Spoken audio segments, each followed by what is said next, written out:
sou aluno da Universidade Federal de Sergipe, sou concluinte do curso. Então, esse projeto aqui nasceu da iniciação científica com o professor Alexandre, do Laboratório de Projetos Mecânicos. O Luan e Herbert também vão apresentar os projetos aqui. Então, tudo se baseia na fabricação de uma torre. A gente fez um protótipo baseado no modelo da Chesf. Minha parte do projeto, da pesquisa, ficou em fazer a análise da fadiga dos cabos de aço. A gente selecionou o cabo, a gente vai fazer essa análise de fadiga para ver se o material já falhar ou não, de acordo com o que a gente selecionou, beleza? Então, coloquei aqui também os componentes que fizeram parte também desse projeto. Então, teve algumas contribuições também todos ali. Então, eu, Lucas Pereira, Daniel, que não está presente aqui, José Jonathan, que eu acho que deve estar chegando, e o professor Alexandre.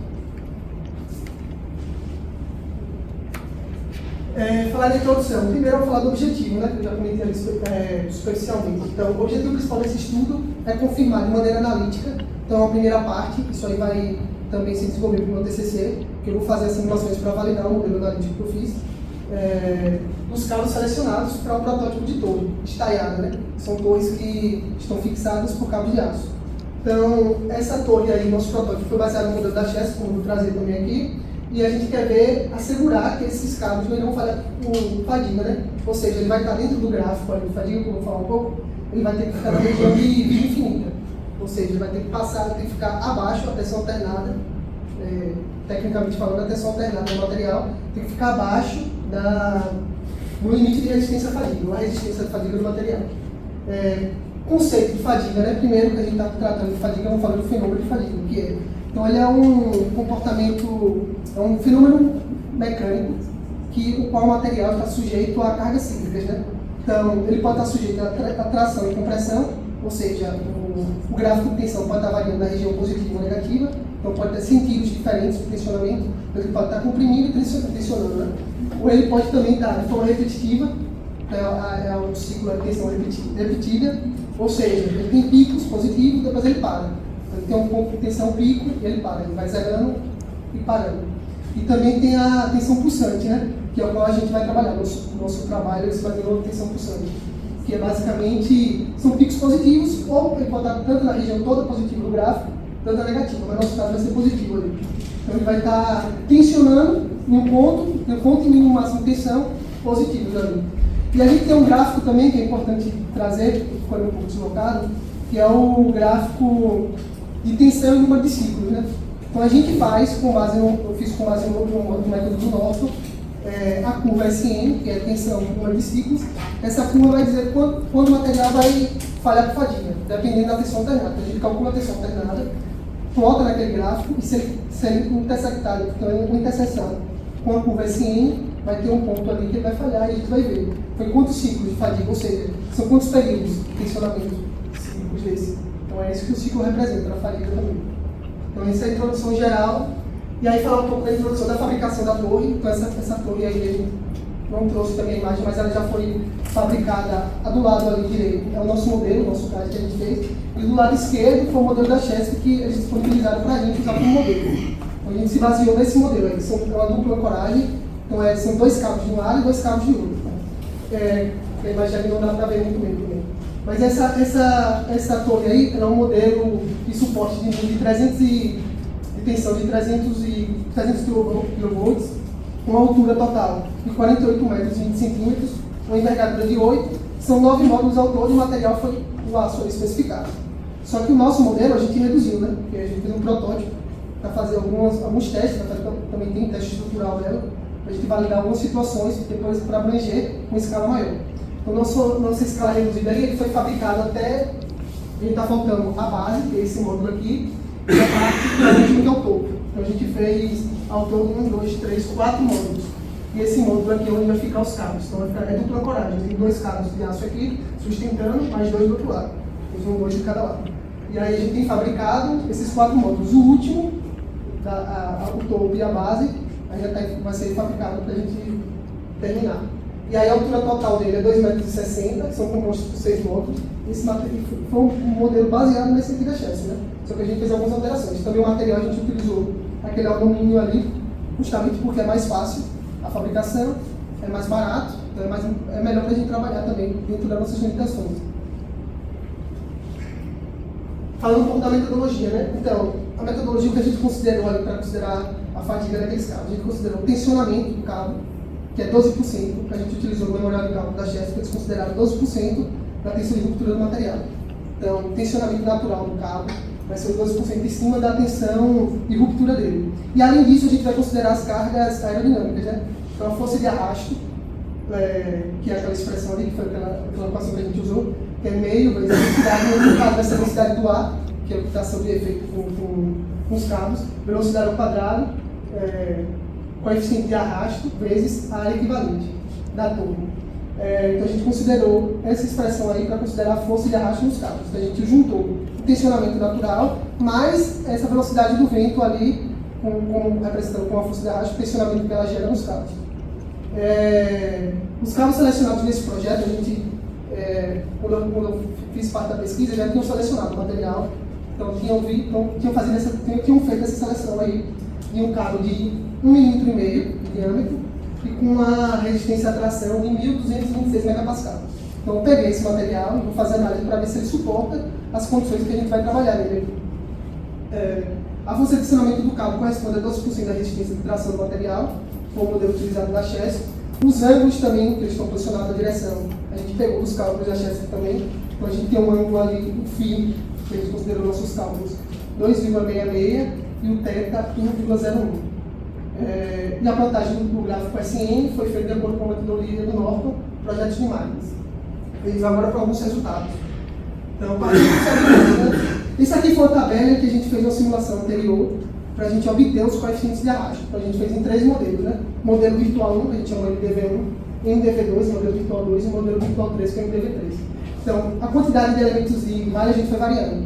Então, o modelo mais trabalhado, o modelo mais preciso é o MDV3. Então está em ordem crescente aí. Então o modelo que tem menor malha é o MDV1, MDV2 e MDV3. A gente simulou ali uma força de arrasto com a velocidade variando de 4 a 8 metros por segundo. E a gente viu o comportamento da coeficiente de arrasto, né?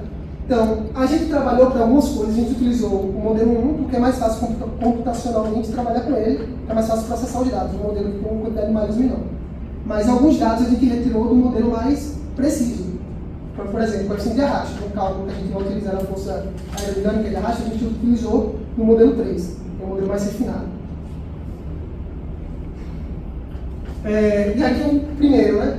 Aí, os resultados aí, a gente, através de uma ferramenta na internet, que é o Windfinder, a gente foi e fez um estudo ali para ver as velocidades do vento na cidade de Aracaju, em determinado dia, né? Então, eu verifiquei alguns dias e peguei um dia específico ali. Eu fiz algumas alterações, eu peguei o dia 21 de 11 de 24. Um dia ali que eu verifiquei onde teve rajadas de vento, para considerar uma condição crítica. Então eu considerei o vento, a menor velocidade do vento naquele dia, que era 4,11 metros por segundo, vai ser o vale desse gráfico, dessa senoide. E o ponto máximo, eu considerei, a gente entendeu, claro que são pontos dispersos, né? São vários pontos ali, se você for jogar no gráfico, todos os pontos vão ser pontos dispersos. Então, vai ter um comportamento que não é cíclico desse jeito, mas que a gente entendeu um modelo oscilante baseado em pontos escritos para a gente avaliar a fadiga. Então a gente pegou a velocidade menor naquele dia analisado, a gente pegou uma rajada de vento. Então por que é uma condição crítica? Porque a gente está considerando uma rajada de vento ali. Ele não vai ter esse comportamento constante por momento. Então a gente considerou uma velocidade aqui, eu acho que foi 13,8 metros por segundo, porque é uma velocidade de rajada de vento. Então, é uma condição crítica, ele não vai ter esse comportamento em todo momento, né? Isso é esporádico, ele vai ter esse efeito. Geralmente, aí, a gente, se não fosse considerar uma condição não crítica, a gente pode considerar entre 4 e 8, que eram os valores ali que sempre estão ali dentro desse range. Só que a gente subiu mais um pouco, considerou um valor de rajada para entender o comportamento mais crítico para avaliar. Aí, com base nisso aí, eu não coloquei os valores, as contas, mas a gente fez todo o cálculo, aí, de acordo com os vetores que a gente tinha lá das direções, um negócio mais detalhado ainda, por isso que eu trouxe tudo, e a gente conseguiu obter os valores de tensão a partir da velocidade do ar sobre os cabos de aço, mais o tensionamento dele.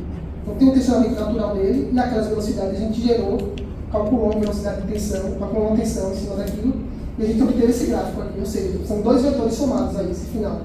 É um gráfico de tensão sobre horas ali, o ciclo realizado, e a gente pegou esse valor ali, ele está somando dois vetores, o vetor da força aerodinâmica, mais o vetor de tensão, que é a tensão natural do cabo ali, para estar sendo tracionado. A gente somou essas duas tensões e obteve esse resultado aqui. Então a gente teve um máximo ali de, um pouco distorcido, mas a tensão média é 161, ou seja, 0,5 megapascal, ou seja, a tensão média é essa linha verde aí, a qual divide simetricamente essa curva oscilante, e a tensão alternada é a diferença da tensão média para o topo. Aí ela deu 11,5. Então o que importa na nossa análise de fadiga aí é essa tensão alternada, que a gente vai utilizar na curva SN para ver se o material vai falhar ou não. A tensão alternada como é calculada, né? Só para falar aqui. A gente pode pegar a distância da tensão média até a tensão máxima, já vai dar esse valor, ou pode pegar a diferença do ponto menor para o ponto maior e dividir por 2. É outro método de calcular. E aí, baseado ali no gráfico SN, eu utilizei o método SN, que é o número de tensão, o S, né? O N é o número de ciclos, eu calculei S em função de N é igual a A, vezes N elevado a B, que A e B são constantes que eu calculei, baseado no método do Norton, que vai depender da resistência de tração do material também. E aí, com base nisso, eu consegui calcular ali, no caso, começa com um cabo de aço, uma liga ferrosa, a gente fez algumas considerações. Mas, basicamente, a gente fez em 1000 ciclos, da 10 à terceira até 10 à sexta, a gente considerou aquela expressão ali, com A e B, que foram calculados com base na resistência do material, em tração. E aí, a partir da 10 à sexta número de ciclos, ele fica constante, porque justamente ali é a resistência à fadiga do material, né? É o limite da fadiga. Então, a partir dali, ele vai atingir vida infinita. Então, se ele não falhar ali, na 10 à sexta, ele vai passar daquele ciclo e vai ter uma vida infinita. Então, basicamente, é esse o conceito. E aí, o nosso material, tensão alternada, a gente jogou no gráfico. Ela ficou bem abaixo sobre aquelas condições que a gente tinha proposto. Então, o material ali, com 1,5 mm, aquele cabo de aço selecionado, para aquela resistência de material, a gente utilizou 1226 megapascal, com diâmetro de 1,5 mm, ele atende às condições desse protótipo de torre, qual vai ter submetida, e ele não vai falhar. Então, essa é a condição básica. Então, ele fica bem abaixo ali da vida infinita do material, né? Então, aqui é a comparação final. Ele está escapou um pouco ali. Mas, detalhando como funciona a curva SN, né? Então, de 10 à terceira, alguns autores também consideram a partir da 10 à quarta, né? São 10.000 ciclos, até 10.000 ciclos baixo ciclo, e a partir de 10 à quarta ali, considera fadiga de alto ciclo, mas outros autores consideram até 10 à terceira. Então, varia na literatura aí, 10 à terceira ou 10 à quarta. Mas nesse caso que eu trouxe, até 10 à terceira é a fadiga de baixo ciclo. Então, ele começa aqui com 0,9 a tensão de ruptura do material, depois ele vai no comportamento aqui, é uma curva que eu utilizo o método Norton, portanto tem métodos que utilizam como uma reta, comportamento como se fosse uma reta, e aí até 10 à sexta ele vai utilizar ali o limite material, o limite de resistência à fadiga do material, vai ficar constante ali. Então ele atingiu a vida infinita, porque a partir de 10 à sexta ali, como ele não tem uma interseção antes, ele ficou abaixo. Então como a curva SN ficou abaixo ali, a tensão alternada ficou abaixo da curva SN, esse material não falha de fadiga. E aí a conclusão, foi a parte analítica só, então a gente está fazendo algumas verificações, a gente vai também trabalhar mais esses resultados, fazendo outras condições também. Os resultados analíticos obtidos aí asseguram que os cabos não falharão com fadiga, uma vez que a reta de tensão alternada, que a gente utilizou ali horizontal, se posiciona na região de vida infinita do gráfico SN, ou seja, está abaixo da curva SN, esboçado, indicando que o material está sujeito a tensões alternadas abaixo do limite da fadiga do material. Então, para concluir aqui, avaliar a continuidade da pesquisa, a gente vai fazer outras validações desse método analítico e também vai fazer algumas simulações de nuances para validar o cálculo aí que a gente fez. É isso. Obrigado.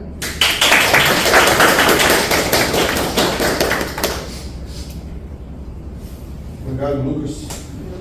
Uma pergunta? Uma pergunta da audiência? Bom, gostei do trabalho. Muito bom. Eu vou dizer assim, porque eu acho que eu entendi mais ou menos o seguinte: você tem os cabos da torre de transmissão. Isso. E você precisa saber qual é a tensão oscilante do cabo devido aos ventos. Isso. Exato. Para isso você precisou calcular o coeficiente de arrasto Porque você tem uma geometria maluca lá dos cabos para a placa. Exato. E esse coeficiente de arraste vem com a simulação de Isso. elementos finitos Isso. que você não mostrou aí. Exato. Ok. Aí Você colocou o depois. resultado. É isso. Aí depois você pegou e falou o seguinte, ok, agora eu vou pegar o meu material que é do cabo.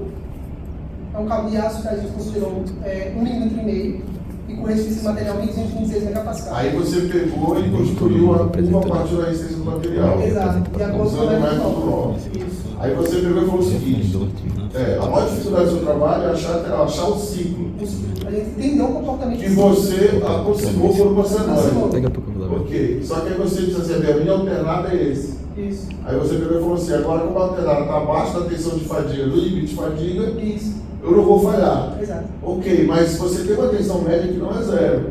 Isso. Então, se a tensão média não é zero, você não tinha que usar um critério de falha, como, por exemplo, o Goodman. Que é o método daquele triângulo, né? Porque, veja, se a sua tensão média fosse zero, você já pode comparar direto a alternada com o limite de fadiga, que está abaixo. Eu concordo com você, 100%. Mas como você tem uma tensão média, que não é zero, que você pode tratar no pulsante, Isso. você está deslocando ali a curva. Então você tem que aplicar o Goodman, entendeu? Ou Fazer a consideração da tensão ou média. outro critério, tem que pegar o gráfico de Goodman. Você já tem o valor. É só pegar o valor e colocar no gráfico, a média com a alternada e passar a reta de Goodman. Entendi. Entendeu? Entendi. Entendeu o que eu tô falando? Entendi. Mas eu gostei assim, eu acho que não vai falhar, porque a tensão está muito Tá baixa muito baixo. e a tensão média também não é alta. Isso. Então assim, mas é uma questão formal, que ela não é zero.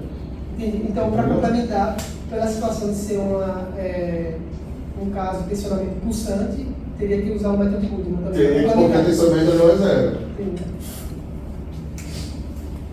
Entendeu? Entendi. Beleza. A gente pode conversar mais. Mais alguma pergunta? É para cabo de aço, é isso? É. Os cabos. Certo. E teu protótipo leva em consideração que seriam cabos mesmo. Isso. Concentradores do cabo, né? Porque os cabos de aço têm vários concentradores. Considerou tensão não nessa situação. Porque vai ser importante para a família. A gente só considerou a funcionamento do cabo e a força aerodinâmica sobre É porque são cabos, né? Não é algo simples, né? Os concentradores nos cabos, não sei, né? Eu não sei como são esses cabos. E eu não consigo ver se você leva em consideração a forma dos cabos, porque para a família, assim, uma das mais importantes é realmente a parte superficial, que são os concentradores de tensão que a gente vai ter. Então, assim, como eu não vi, né, esses cabos, eu fiquei na dúvida de como são, porque eu já trabalhei com cabos, e são entrelaçados, tem torque neles, tem toda uma forma de se fazer, que para mim, para a família, eu não consigo perceber que isso não esteja sendo legalmente expresso. adicionar a geometria também no cabo, né? É, você está fazendo como se fosse uma superfície lisa, simples, Você e não é. está pegando a curva de resistência de laboratório. É, Isso. mas vi Mas que tem tudo isso que a professora falou que vai baixar a resistência, vai ficar mais próxima de eu uma não sei onda se, alternada. que eu não sei se vai, a depender, eu não sei se o resultado vai bater, É. porque você está fazendo uma superfície, eu não vi, mas parece que é simples, lisa, perfeita e polida, que não é de cabo de aço. E eu já trabalhei cabo de aço, acho que o professor também teve a participação do professor André, é questão de torque, é questão, assim, é um concentrador de tensão forte, bom. Muito bem observado. Porque esse método novo aí é para descobrir a curva do material. Isso. Mas a curva do material não é a curva da peça. Não. Entendeu? A curva da peça, igual você falou. Porque você tem que botar um bocado de K lá de concentrador de tensão, não sei o que, não sei o que. Aí a curva vai ficando mais baixa, mais baixa, mais baixa. Não, então, mais mas baixa. a gente considerou porque são fatores de correção. Que a gente utilizou. Isso, fatores de correção estão aonde aí? A gente utilizou. Estão aonde? Agora tá nessa parte do cálculo aqui. Professora, mas a gente utilizou aqui na parte de calcular o círculo ali, S igual a N elevado a B, né? Então tem uma parte ali que a gente vai fazer as considerações que a gente utiliza a desenvoltura do material. E aí, para a gente ter a tensão, a gente calcula a tensão, a resistência do limite de fadiga do material, com base na tensão de ruptura. É o método Norton que ele utiliza. E aí, primeiramente, ele utiliza 0,9 como aquele ponto maior, 0,9 de resistência do material. E aí, quando ele vai fazer o fator corrigido, que ele reduz lá para baixo, ele utiliza os fatores de correção. Que aí tem temperatura. Mas claro, se a temperatura não vai ser importante. Não, mas tem uma tabela lá que ele falou, de 0 a 1. Você vai variando esse valor, sempre foi fazer o fator de correção e ele cai para 2,5. Basicamente é isso. Essa curva já é corrigida. Já é corrigida. Então tem um fator geométrico. Mas eu acho que tem que ver que cabo é um pouco mais. Mas eu concordo com o professor, tem que pensar nisso aí. Eu acho que não vai falhar. Mas essa curva acho que está um pouquinho mais baixa. E tem que usar cultura, porque a média não é zero. Eu fico no gráfico ali, você fala a questão do vento. Você, para fazer o dimensionamento, você leva em consideração só a variação do vento para um dia só? Como foi o período maior? Não, a gente verificou outros dias e a gente viu que geralmente ali a média, a gente considerou que da cidade de Aracaju variava entre 4 e 8. Só que a gente pegou um dia específico ali, onde teve rajadas de vento, para a gente considerar uma situação crítica. A gente avaliou um dia específico ali, a gente retirou 2 pontos para considerar a condição crítica, porque a rajada de vento não é constante, né? A gente está considerando ali o gráfico oscilando sempre daquele jeito. A gente considerou uma tensão maior para considerar um fator crítico ali, para ele determinar. É o pior caso aí, a tensão está considerada o pior caso. Ok, muito bom, obrigado, Lucas. Parabéns.